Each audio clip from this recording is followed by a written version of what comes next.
Welcome back to Movie Recaps. Today I will show you a 2018 comedy film, titled Hello Mr. Billionaire. Spoilers ahead. Watch out and take care. Duo Yu Wang is a 37-year-old goalkeeper for minor league soccer team Dashong, who hasn't had a very successful career.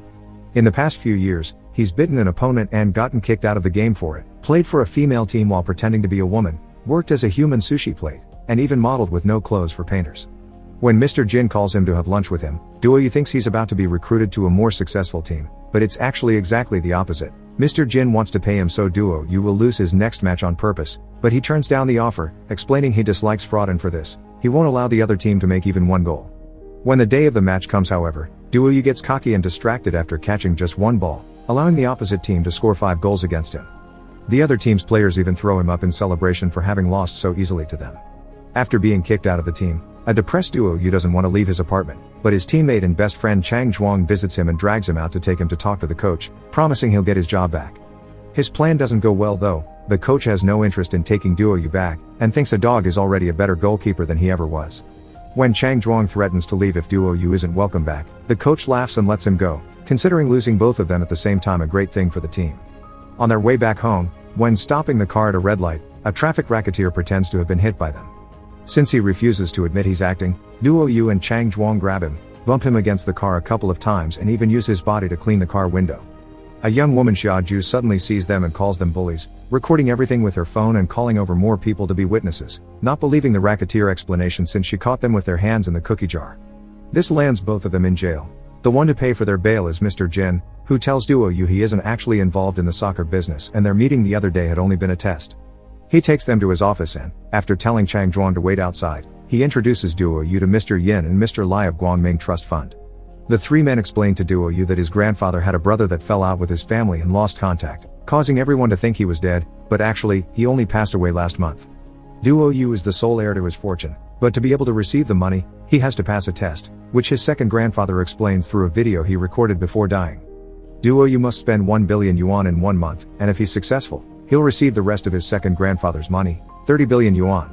There are some conditions though. The money must be spent legally. He can't have any assets left at the end of the month. He can't get gifts or give money to charity. All money must be spent on himself. He can hire up to 100 people but he must accept the service they provide. He can't destroy any valuable stuff he could buy. He can't bid up to excess the prices of the market, and he can't tell anyone of this game.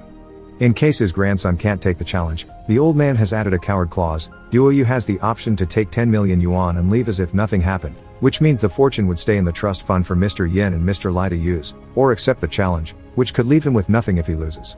Duo Yu takes the challenge, so Mr. Jin informs him he'll be monitoring him for the following month to make sure he follows the rules and assigns one of his company accountants to him to keep track of his expenses. This accountant turns out to be Xiaju, who doesn't want to work for him after what she saw on the street, but Duo Yu decides to hire her anyway as revenge for sending him to jail. Afterward, Duo Yu takes Chang Zhuang with him and together they go to the vault to see the money, almost passing out when they see so many bills together in one room.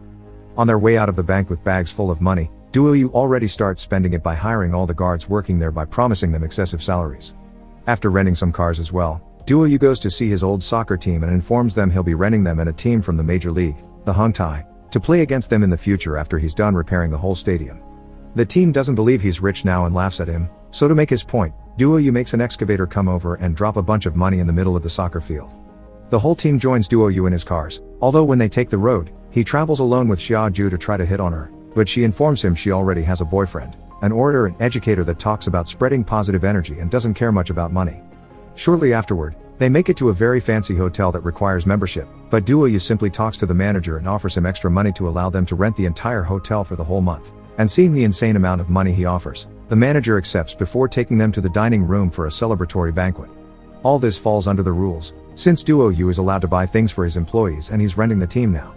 During dinner, Duo Yu announces he'll be opening a new investment company and the CEO will be Chang Zhuang, who is very touched by the gesture because he doesn't know Duo Yu chose someone who isn't smart on purpose so he can lose him money. From then on, Duo Yu starts spending as much money as possible, from a $1 million haircut to renting clothes, furniture, and cars, which confuses Xiaju because it would be cheaper to buy these things. She points out that at this rate, he'll lose it all in half a year, which is too fast for her taste but too slow for his, but he cannot tell her this. At that moment, Xiaozu's boyfriend Jian Lu arrives to take her with him to his lecture about not being slaves of money. After turning down the offer of a drink, Jianan tells Duo Yu about his lecture, which sadly hasn't sold any tickets. Duo Yu grabs some money from his safe and buys them all for his team, instantly making Jiana drop his anti-capitalism stance. He accepts the drink even if he usually doesn't have alcohol and offers his services as a gardener, which Duo Yu accepts. Disappointed by seeing he isn't the man she thought he was, Xiaoju breaks up with him. Sometime later, Duo Yu has his first meeting with his new investment company and orders them to invest in a bunch of sunset industries that could be shut down any minute now. Right after that, a crazy man tries to get funds for his weird invention, a machine that lets you swim on land. Duo Yu gives him money as well before asking if anyone else had a dream, so he can fund them all no matter how ridiculous they are. The following day, while Duo Yu is having a massage, the masseuse Shasha tries to sleep with him and doesn't take no for an answer. As she corners him against a statue, Xiaoju arrives to remind Duo Yu of their next meeting, saving him just in time. They join Mr. Yin and Mr. Lai on the golf field, which his team will be using to train, and Duo Yu sees Shasha there with them, discovering she had been hired by Yin and Lai to spy on him and get him to lose the challenge. Duo Yu invites the two men to lunch, but since the rules say he can only treat his employees and any other expenses would come out of his own pockets, he serves Yin and Lin instant ramen. One of them quotes some philosophy told by the famous businessman Mr. Lafitte, so Duo Yu decides to pay an insane amount of money to bring him to China and have lunch with him. With Xiaoju as interpreter between them, Duo Yu asks Lafitte to tell him about the worst investments he's ever had because he wants to have classes on business failures. Lafitte finds this request very insulting, because he only teaches people to succeed, and leaves without even trying the food. Xiaoju gets angry with Duo Yu for having been so rude and leaves as well, but he follows her with his car while hearing her talk about how she's considered the Black Widow of the investment world because every company she's worked for went bankrupt, a fact she doesn't include in her resume and thinks will get her fired. Duo Yu considers it a good thing though, and says that while the other companies may call her a Black Widow, for him, she's his company's mascot. Duo Yu continues to spend money in crazy ways, having a servant for every single little part of his daily routine. His mood falls however, when he hears all the investments he chose badly on purpose have actually been successful and are giving him even more money. After sending his employees away, Duo Yu throws a tantrum in the meeting room, cursing his luck. Yin and Lai see this news on TV and laugh at how badly Duo Yu is doing with the challenge. After having a nightmare about burning the money and meeting his second grandfather, Duo Yu is woken up by Chang Zhuang, who wants to introduce him to an old friend of his to see if there's room for him in the team. As soon as Duo Yu sees the man with a bad eye and a cheap choice of clothes, he hires him on the spot. Feeling very grateful, Chang Zhuang promises they'll work hard and maybe one day they can celebrate with fireworks, giving Duo Yu an idea. Meanwhile, Xiaoju is spending her birthday alone in her apartment with a little cake she got for herself until Jianan shows up out of nowhere. After giving her flowers, he takes her cake and starts eating it without even asking for permission while telling Xiaoju he has an idea for a book in mind and he'd appreciate her asking Duo Yu for funds. Xiaozu's reply is smashing the cake on his face before kicking him out and going to see Duo Yu for some business matters. He doesn't let her talk about work tonight though, he just shows her the surprise he's prepared for her, thousands of fireworks illuminating the sky all over the city.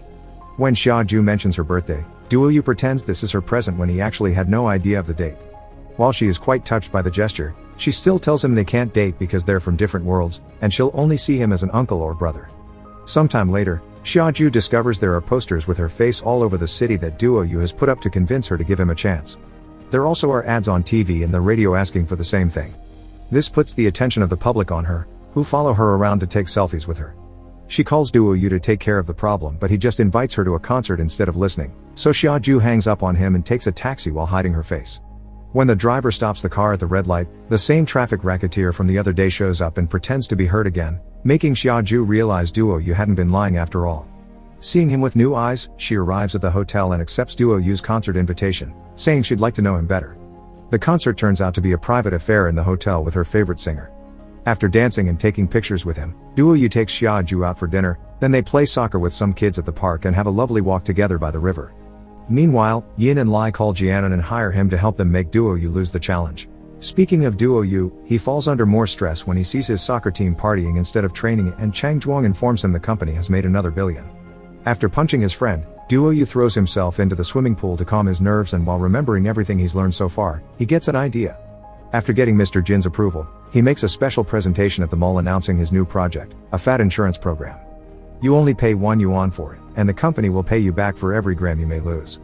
The program is a success, which drives Yin and Lai crazy but they can't do anything about it because as Jin explains, insurance is a legal business and what Duo Yu came up with is technically not charity.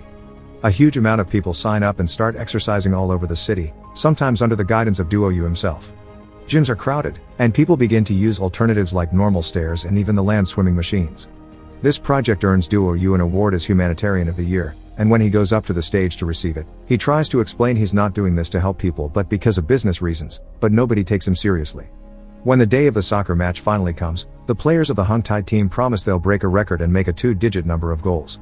Most of the stadium is cheering for them, while Dashong only has a small section of fans among the crowd, but they still manage to make a big entrance by arriving in helicopters. As soon as the match begins, Chang Zhuang pretends to be hurt, so the most important Hung Thai player gets red carded, giving them an advantage of 1 extra player. Sadly, this isn't enough, and during the first half, Hung Thai scores 8 goals while Dashong makes 0.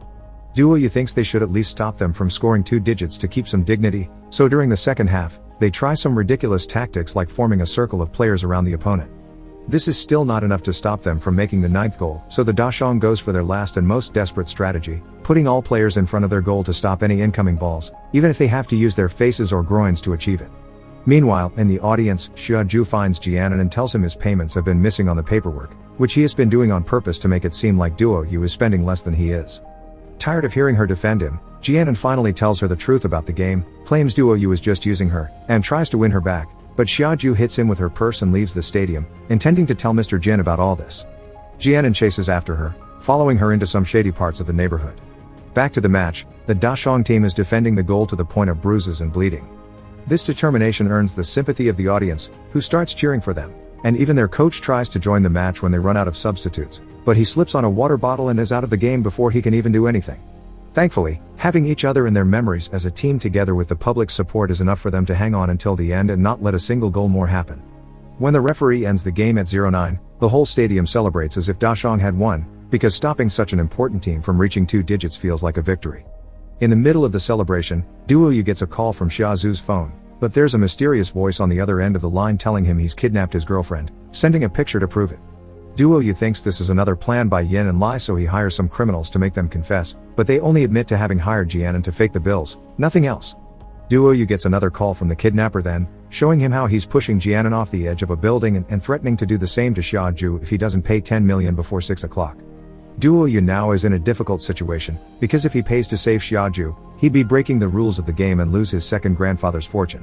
What he doesn't know is that this isn't real, it's the third and final test his grandfather left him. He has to prove he cares more about a human life than money. If he does, then he wins the challenge. Jianan and Xiaoju are fine, and the kidnapper is just Mr. Jin, who believes in Duo Yu and is sure he will come through.